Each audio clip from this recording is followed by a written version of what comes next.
why don't we talk about contradictions within Scripture or seeming contradictions? Are there contradictions in Scripture? Does this fit with inerrancy? Carl, why don't we give him They're all a break? looking at me. Yeah. You're the biblical guy. I think that anybody who says that there are no passages in Scripture that are hard to understand, I think they're fooling themselves. And there do appear to be places, if you compare certain gospel accounts, that look to be the same event. One place Jesus says, take only a staff. In other places, don't take a staff. What's going on? They're uses of the Old Testament in the New that are very difficult to understand. I'm not sure how they might relate back to the text that they come from. But these are in the minority. If all of Scripture was filled with this sort of thing, maybe I'd re-examine my view of inerrancy. But Scripture is not filled with these kinds of problems. There are those problems. Carl mentioned at the end of 2 Peter 3. There are some things difficult to understand in Paul. Tough passages. And I think some of these do appear like contradictions. But as Carl quoted Augustine this morning, where Augustine said, when I come across something that looks like a mistake, I assume either that there's a textual problem, that it hadn't been transmitted in the Greek or the Hebrew manuscripts in the way it should have been, or that the translator, in this case of the Vulgate, has gotten it wrong, or that there's a limitation with my understanding. And when you think about it, someone say, oh, Beale, you just have this presupposition that the Bible is inerrant. Well, let's take the flip side. Let's say, okay, there's a contradiction. And that's an error. Think about the confidence in that. That is an absolute error. That takes a lot of certainty. How do you know it's an error?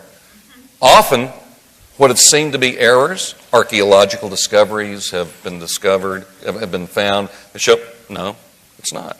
So, I think it takes some think it takes a lot of confidence to say the Bible's inerrant. I think it takes a lot of what we might call epistemological confidence to declare something as an error. But with an atheistic interpreter, let's say here on the stage right now, we would look at these hard passages and we would agree, this is a difficulty. In the same breath, he would say error. I would say, I just keep with difficulty. I admit the difficulty. You don't want to steamroll. You don't want to harmonize if there's no harmony there. You just leave it there. I think of it as a golf green. The Bible's a golf green. Most of it's pretty smooth. But you might have some weeds here and there. I'm not going to mow over them. I'll leave them standing. And what's been interesting is a lot of evangelical students, they'll look at these problems.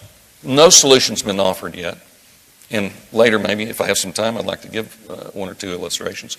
And they do their dissertations on it, and they solve the problem. And why do they do that?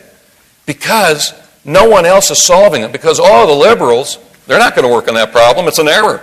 We know what it is. But the evangelical's got a high view of Scripture. He says, you know what? I'm going to keep doing research on that. I'm going to keep doing research on that. I might not find the answer. But 7.5 times out of 10, they do find the answer. And I have some specific examples in mind, but I better stop.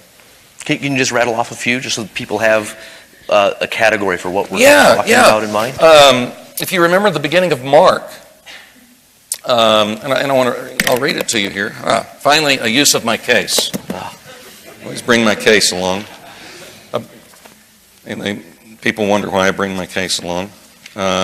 In Mark, at the very beginning, Mark says, the beginning of the gospel of Jesus Christ, the Son of God, as it is written in Isaiah the prophet, behold, I send my messenger before your face, who will prepare your way. Anybody know where that's from?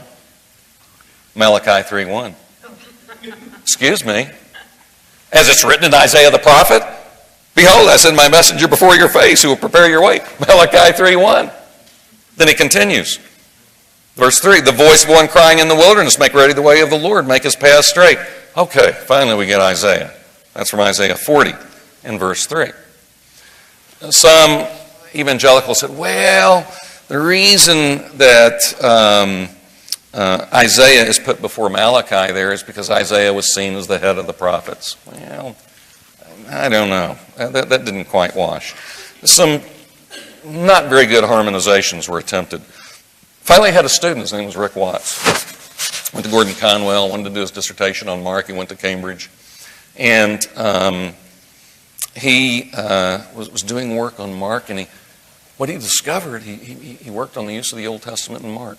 And he found that Isaiah was the dominant influence from the Old Testament in Mark. And then he began to study the use of the Old Testament in Judaism of the time. And what he found is that the early Jewish rabbis and early Jewish commentators, they would explain one text in the Old Testament by another text. And sometimes the text they had in mind that they wanted to explain, they would cite second. They would cite another text first, and then the main text. And the first text was seen as supporting and explaining the second. And what he concluded here is that the reason Isaiah is put first is because Malachi is subservient to Isaiah. There are hardly any other references to Malachi. But this is an example where Isaiah is quoted first because that's the dominant influence. That sets the tone for the whole gospel. Now, a professor by the name of Morna Hooker, who was held a big professorial chair at Cambridge at the time, was giving a paper on the use of the Old Testament in Mark, and Rick Watts, the student I'm telling you about, who was working on this passage,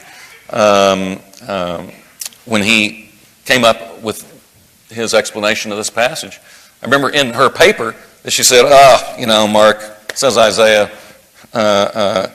here, but it's Malachi. Mark had a schoolboy knowledge of the Scriptures. Typical error. And she moves on. This is what I call the fundamentalism of liberalism.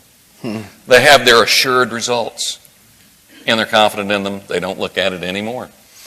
She was convinced by Watts's view, but it took a whole dissertation to do it. But it's a good example of what can happen when you have some people think outside evangelicalism, you have a high view of Scripture, you put your head in the sand. In reality, sometimes it can go the other way. When you're assured of the errors, the purported errors in Scripture, you put your head in the sand, you don't research that anymore.